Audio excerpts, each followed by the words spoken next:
Ja, sem se spraševal, da o covidu toliko in toliko poslušamo, pa vendarle slišimo premalo tistih poudarkov na pravih mestih. Zato tudi z nami danes primarij doktorica Alenka Trop-Skaza, specialistka epidemiologije. Prijetno dobro jutro želim. Dobro jutro. A je to res? Premalo poudarkov na pravih mestih in predvsem poslušamo, slišimo premalo. Torej, ljudje, ko velikokrat nekaj poslušamo, včasih tukaj notri, tukaj ven. Vendarle v trenutni situaciji, ki je res, nažalost, res kritična in tudi epidemiologi nismo mislili, da bomo res do te kritične faze, v kateri se nahajamo, prišli, je res še toliko res bolj na mestu opominjanje oziroma prošnja in pa tudi samo refleksija, da tisto, kar svetujemo, kar priporočamo, da se tudi upošteva. In če mi dovolite, imam tukaj s seboj sicer eno slikico na principu švicarskega sira. Torej vsi preventivni ukrepi, o katerih trenutno govorimo, vidite, da imam masko, v bistvu govorimo o medsebojni distanci, vsaj 2 metra narazen, da v bistvu, če imaš kakršnokoli znake ali si bil v neki okoliščini v družbi, kjer bi lahko prišlo do prenosa, kljub temu, da si recimo cepljen, da si recimo tudi bil prebolevnik, da greš se ali samo testirati ali se greš testirati v bistvu na vstopno točko. Možnost, ki je sedaj dana, da v bistvu oseba, ki ima pozitiven bodisi test samotestiranja, bodisi da je pozitivna na hitrem testu na vstopni točki, da lahko gre direktno na PCR test, brez tega, da kontaktira svojega osebnega izbranega zdravnika. Torej, da se tukaj ne izgublja časa v smislu širjenja okužb. No in tukaj na principu tega Lukničevega švicarskega sira nekako želimo ponazoriti, da priporočeni ukrepi, maska, distanca, prezračevanja, ne hodiš v družbo, se samoizoliraš, se testiraš in seveda tudi, da se cepiš, nekako onemogočajo virusu, da bi našel pot skozi luknje, ker pač virus je pač takšen, da najde tudi minimalno možnost, ampak za temi združenimi ukrepi oziroma priporočili, ki so tako na nas, posameznikih, da jih izvajamo, kot seveda tudi na družbi, da neke stvari omogoča, od recimo karantenskih dodatkov, varstvo na domu za starše otrok, ki so recimo zaradi sošolca, ki je pozitiven v karanteni, da dejansko čim bolj zmanjšamo možnosti prenosa. Nekako verjetno se vsi skupaj ne zavedamo, kaj pomeni, če Slovenija mora pripraviti 330 postelj za intenzivno terapijo. In ko mi govorimo o posteljah, ne mislimo samo postelj pa tistih mašin, tega je dovolj. Mislimo ljudi, ki bodo oskrbovali te bolnike. In samo za ilustracijo, Slovenija pred to porazno epidemiološko sliko v tej COVID situaciji je imela na ravni države 220 postelj za nego oziroma za zdravstveno oskrbo intenzivno bolnih. Zdaj si vi predstavljate, moramo jih nekako skrpati skupaj 330. V bistvu kadra ni. Veste, da negovalni kader, tudi zdravniški kader je izčrpan, obolevajo, ženske so na porodniškem v glavnem in da nivo oskrbe pač pada, če so povedali tisti, ki so strokovnjaki za to oskrbo in za normative, da na enega bolnika v intenzivni terapiji pač pride v običajnih časih 4 medicinske sestre, je to v tej trenutni situaciji že pod 2, torej vemo pač, kje se nahajamo. In zato dejansko, tudi ko se jaz z ljudmi pogovarjam in so recimo proti cepljenju, in jih ne morem pač prepričati. Prošnja, apel, upoštevajmo te preventivne ukrepe. Če mi zdaj dovolite, bom pokazala na shematičnem prikazu maske, kaj gledamo. Zakaj je zdaj ta maska, ki jo jaz nosim, to je kirurška troslojna maska, nekako bom rekla zapovedana, in niso več tiste raztegljive, barvne iz nekih materialov, zato ker ta maska ščiti vas, ta maska ščiti na nek način tudi mene. Ščiti me pa takrat, ko imam obraz pokrit. Kaj je bistvo? Recimo, jaz gledam ljudi, ne, kaj delajo z maskami. Jaz bom zdaj, kar bom naredila, bo vse narobe, ampak želim povedati, da je to narobe. Maska se tako ne popravlja. Če se maska popravlja, se popravlja tu, ker tukaj prije do dodatne kontaminacije. Maska se ne nosi tako. Maska se ne nosi tako, samo zato, ker je zapovedana. Ker maska se mora nositi tako in tukaj se mora dobro prilegati, da je čim manj zračna. Bolj, ko je zračna, eventualno več gre na okolj in tudi več pride do mene. To je princip maske. In da je nos izven maske, je v bistvu bolj ali manj vseeno, če bi jo imel, samo zato, da je zapovedano, da jo imaš okoli ušes, ker ko se virus nahaja, se nahaja največ v nosno-žrelnem prostoru. Odtot je tudi to mesto tisto, odkoder se jemljajo brisi za dokazovanje virusa SARS-CoV-2. In to je ta princip maske. In to, kar se dela, to levo, desno, po žepih sem in tja, to je v bistvu napačno. Ne? In zato, ko si jo nadaneš in veš, zakaj jo nosiš, princip ščitiš drugi, in če bi nosili vsi Slovenci masko, tako kot se zagre, dejansko bi bil prenos virusa bistveno manjši, kot je. In samo, če smem ponazoriti s 5 točkami, zakaj se okužbe prenašajo. Torej, vir okužbe novega koronavirusa smo ljudje. To smo vir okužbe. Lahko smo asimptomatski, lahko smo prebolevniki, kolonizirani, lahko smo cepljeni, okuženi, brez znakov ali pa z blagimi znaki, ki jih zanemarimo. In zato je dejansko priporočilo, da ne glede na tvoj status, ko posumiš, ko se ti nekaj pojavi, v bistvu, da se odločiš za testiranje. Druga točka, pot prenosa. Tukaj pride zdaj v veljavo maska, manjša količina virusa, ker je tu tudi ena bariera. Če ne upoštevamo filtracijskih zmožnosti teh mask, to pomeni, da zadržijo škodljive virusne delce od zunaj, preden pridejo do mene.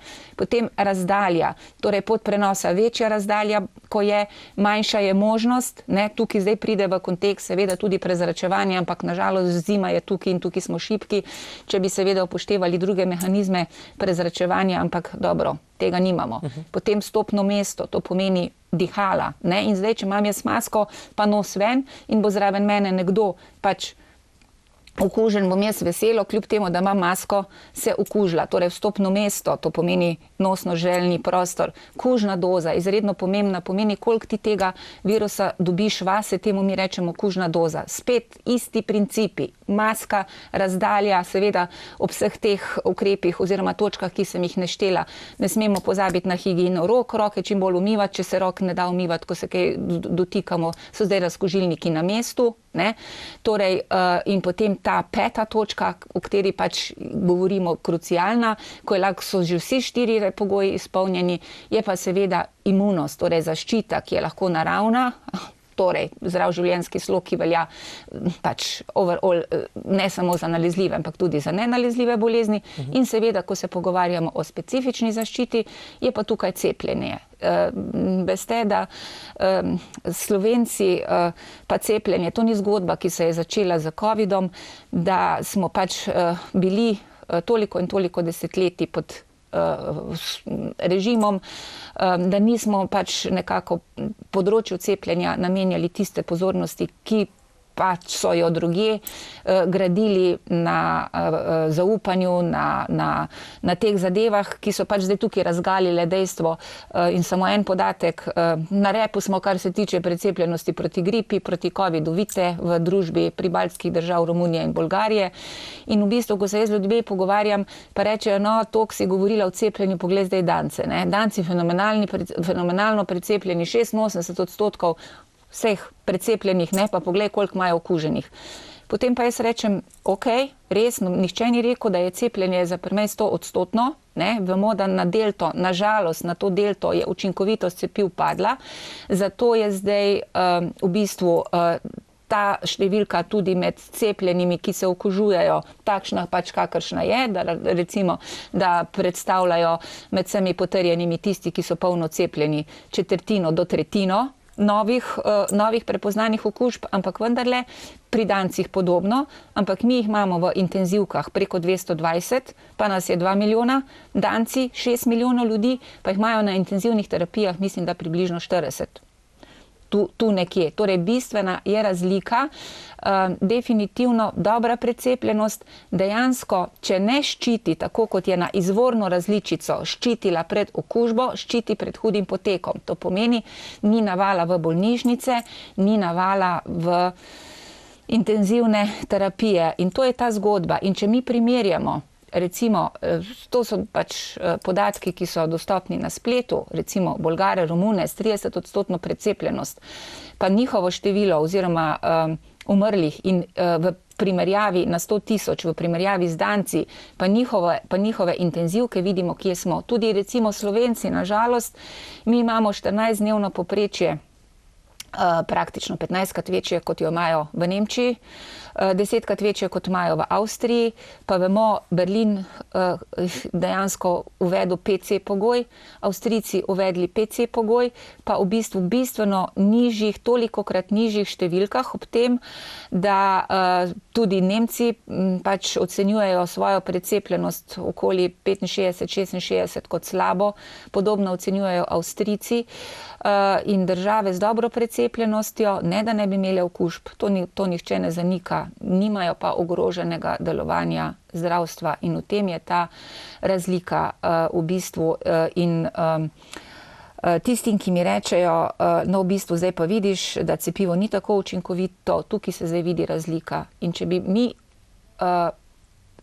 imeli samo to izvorno različico, glede učinkovitosti cepiv na to izvorno, mi rečemo wuhansko različico, bi zaščita držala pri Pfizerju na 95, pri vektorskih cepivih malo slabše, ampak potem ta delta s temi mutacijami zelo zvitimi je učinkovito zmanjšala in vemo in veliko je že prispevkov v strokovni javnosti res preverljivih oziroma tako mi rečemo case control študije kontrol s primerov, kjer v bistvu imaš kontrolo, vse se poklapa in potem gledaš nekaj opazuješ v tem konkretnem primeru, recimo učinkovitost cepiv in so pokazali, da učinkovitost recimo pred samo okužbo pri mRNA cepivih, to so cepiva Pfizerja, Moderne, pade po 6 mesecih, ne, pade recimo na 30-40% in zato se svetuje, priporoča cepljenje z poživitvenim odmerkom, če je minilo po cepljenju z mRNA cepivi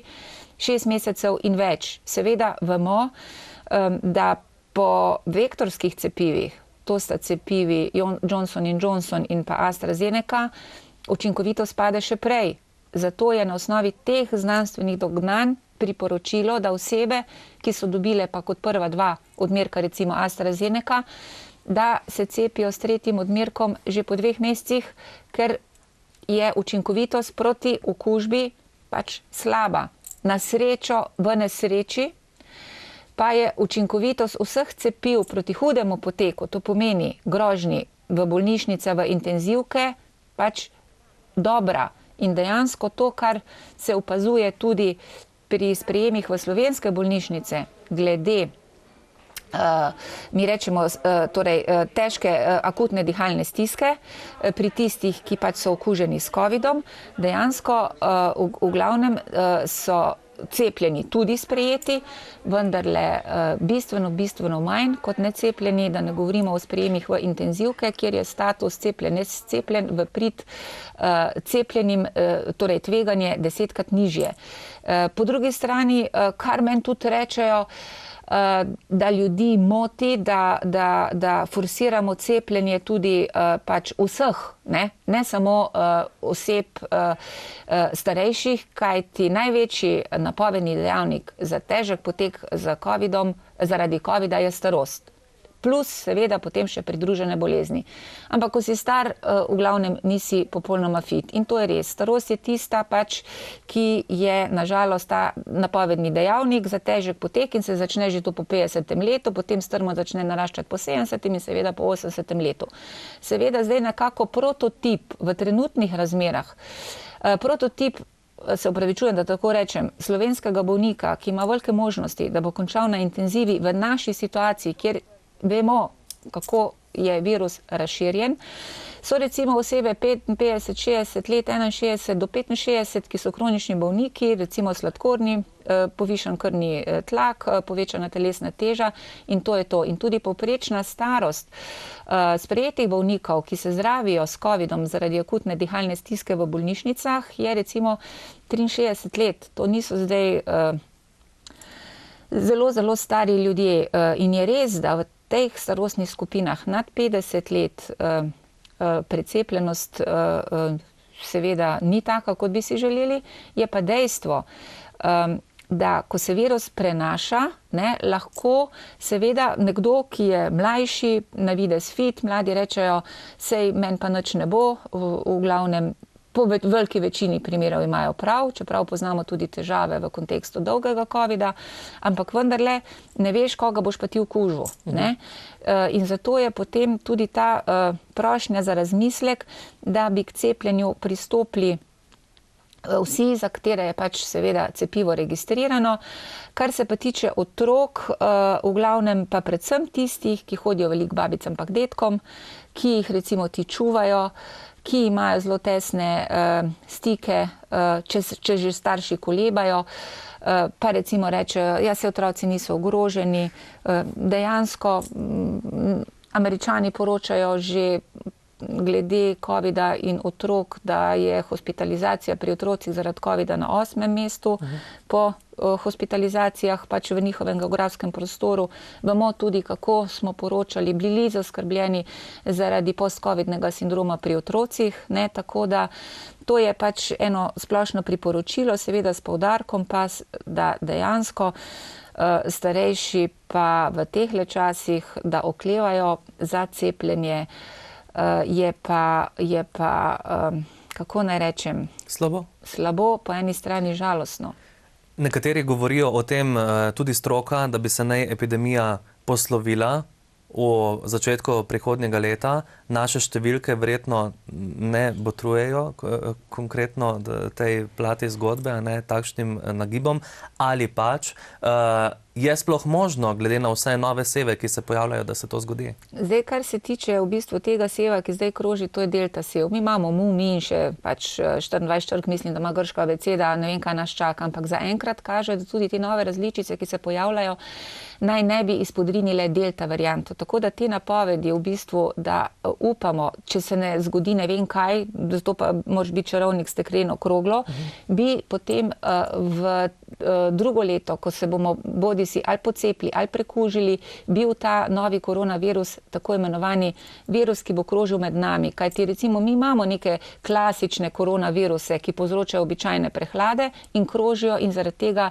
zdravstveni sistem ne trpi. In lahko upajmo, da bo ta delta izvenela, da ne bo prišlo do nekega novega seva, ki bo bil še bolj triki, tako da bo v bistvu to postalo pač del kot naše folklore. Se nam pa že ta pandemija zelo vleče, če se spomnite, zdaj mislim, da dan, dva nazaj je bil en dokumentarec na eni od televizij okoli španske gripe, okoli tiste pandemije in v bistvu relativno je manj časa trajala, kot traja ta COVID, kar je pa žalostno v tej aktualni pandemiji, da zdaj imamo cepivo in da tem, s čimer se soočamo ob tej široki dostopnosti cepiv, mRNA cepiv na začetku strategije, torej v januarju so vsi hoteli imeti Pfizerja. Pfizer je bil takrat rezerviran, zato ker ga ni bilo v neomejenih količinah, vemo, za varovance DSO-jev pa za zdravstvene delavce.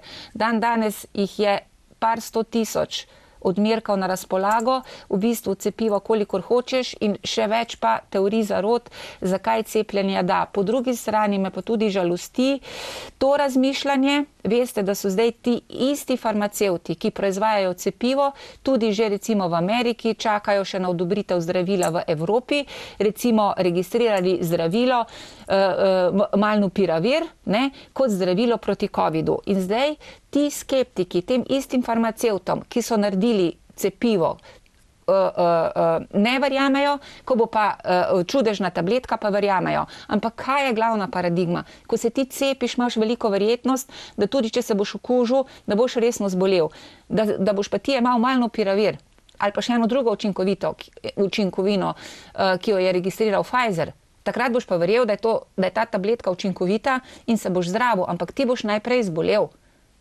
In ta paradigma je nekako nerazumljiva. Nerazumljiva je, da se istim farmacevtom, firmam, kjer gredo skozi vse registracijske postopke, ne verjame, pri cepivih, pri tabletah se pa verjame. Ker nažalost je pa paradigma pri cepivih, zdaj se bom pa masko popravila tako, kot je prav, če si jo že moram, to je tu, da preprečuješ, da zboliš, zato so cepiva. Medtem ko zdraviš z zdravili se pa, ko si že bolan in je ločnica biti zdrav in biti bolan. In tisti, ko zboli, si prekleto želi, da bi bil tukaj in bi bil zdrav. Vplivajmo na to, na kar lahko. Najlepša hvala za današnji obisk v studiu in dovolim zadnjo misel. Hvala vam. Torej, COVID-19 se je začel na Kitajskem. Dovolite, pa bom še potem pokazala, da za najn konec preberem kitajski pregovor. Kdor ne misli na druge, bo nekega dne spoznal, da tudi drugi ne mislijo nanj.